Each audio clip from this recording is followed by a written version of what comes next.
Hey guys, welcome to Holts Auctioneers. They've given us access to play with some guns, and today we're going to present to you these, a pair of 25 caliber Wheellock hunting rifles from 1652.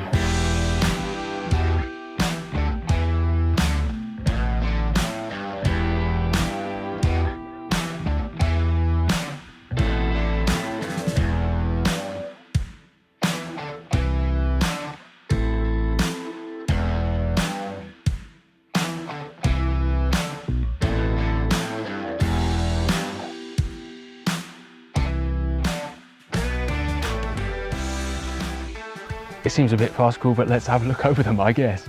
We have a triangular cross-section walnut buttstock. You have across it a load of horn and bone inlays.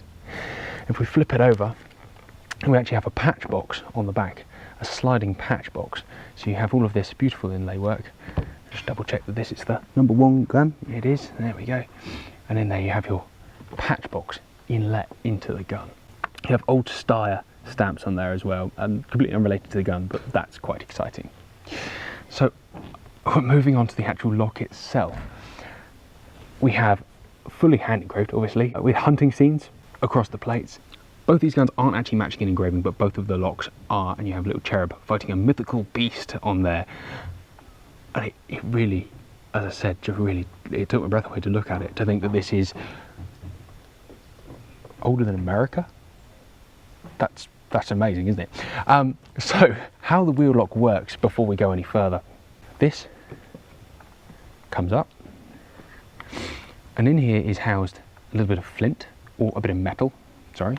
If we notice on the inside here, we have a grooved wheel, and you have a little tool that you crank and wind this up.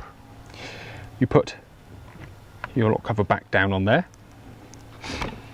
You press this button to set the hair trigger, and the hair trigger really is superbly light, and more importantly is about the size of a hair as well. There is nothing to it, and they're both identical like that. In terms of firing, once you've obviously loaded it, if we look down the bore, you'll notice that it is a fully rifled barrel. A little bit basic, but still amazing. The gun was then held as such with your thumb up the side there, placed into your cheek, free floating, and you look through those sights, and those sights are so fine. If you have a look at that front sight there, here's how small that is across the course of this bore, and every bit of metal on this is gilded gold as well. You have the crest on one side all inlet, the large trigger guard, your ramrod holders all gilded, all with horn. These are Eberbaka from Linz, and that's what's branded on the lockwork. However, on both barrels you have Matthews Mattel 1652. More importantly, and this is one of my favorite parts of the gun, is they are numbered. It is a numbered pair.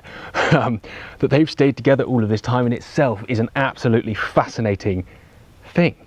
Given that we see guns from 100 years ago that are being broken up and destroyed, one's not, blah blah blah, the fact that these have stayed together in themselves is amazing. That in itself represents great value for money. I do love that Gothic #1 on there. It's absolutely beautiful. And if you look at the #2, it is in matching font. Look at that, matching typeface, #2. And this #2 gun is actually in better condition, woodwork wise, until you notice that both guns have a wooden inlet put up the side. Why that was, I presume it was some part of the building process, I guess. But it doesn't really matter, because it is stunning. Unfortunately, they're not for sale as singles, so you can't just buy the pretty #2 gun and not for the other one. Not that you should or would ever want to, given the history that is sat in front of us right now. Just wow. I mean, even just look at we can put the ramrod out, the original ramrod. I'm so worried that this thing's going to fall in half. I know it's not going to. The horn tip, all hand turned. Just goes to show what humans or gun makers were capable all that time ago. I am genuinely speechless while holding these guns, and that's really, really unlike me. It's such a joy and a pleasure to hold them. I haven't stopped smiling since picking them up. Anyway, so you put it against your face, as so, line your sights up on the target, pull your trigger, your extremely fine trigger, and it will go off.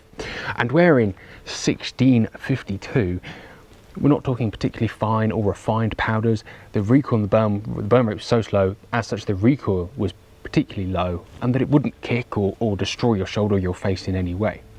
Unfortunately, there was downsizing that if once you pulled the trigger, all of this spindle crankery actually slowed down the firing rate even further.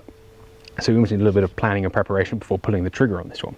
On the lock here, if we look at the back side of it, you have a threaded bit of metal there, ready to take your flint, not flint as the case may be, a large mainspring that still hasn't broken. I am utterly petrified of breaking this. This pair is estimated about 16 grand, which I think, given the history, actually is really reasonable.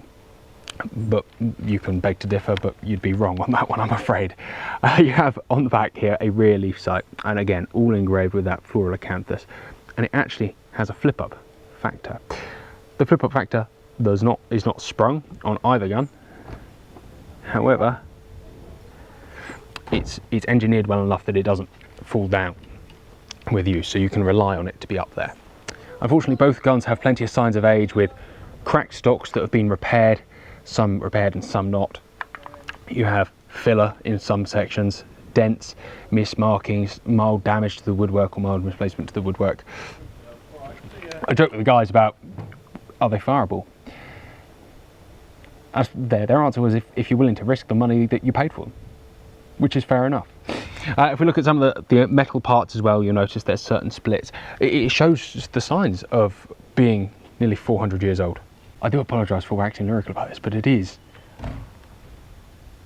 such a thing. An Austrian hunting rifle from 1652. Anyway, before we go, enjoy another look over